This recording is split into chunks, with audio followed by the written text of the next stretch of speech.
విజయనగరం జిల్లా గజపతి నగరం జూనియర్ కళాశాల ప్రాంగణంలో మెగా పేరెంట్స్ డే మీటింగ్ జరిగింది. మెగా పేరెంట్స్ టీచర్స్ మీటింగ్లో మంత్రి కొండపల్లి శ్రీనివాస్ పాల్గొన్నారు.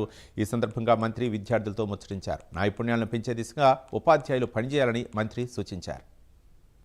విలువలతో చెప్పినటువంటి బాధన అనేది తక్కువ అవుతుందనే ఒక ఆలోచనతో మా యువ నాయకులు, రాష్ట్ర మంత్రివర్యులు, విద్యాశాఖ మంత్రివర్యులు ఆయన విలువలతో విద్య నేర్పించాలని ఈరోజు కాన్సెప్ట్ తీసుకొచ్చి ప్రతి స్కూల్, ప్రభుత్వ స్కూల్లో కూడా ఒక మంచి విధానం తీసుకొచ్చారని మీ అందరం కూడా భావిస్తున్నాం.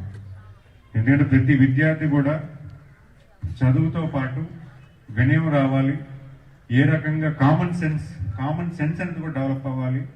నేను ఇందాక అబ్బాయి చెప్పాడు, అలాగే ఏదైతే మా సత్యం గెలవాలా, గుణం సత్యమా, ఇంకోటి ఏంటి ధర్మమా, సత్యధర్మాల మధ్య మాట్లాడుతూ అంటే చాలా పరిపూర్ణటువంటి ఆలోచన రావాలంటే విలువలతో కూడినటువంటి చదువుని ఈరోజు ప్రతి స్కూల్లో కూడా నేర్పించాలి. అందుకు ముఖ్య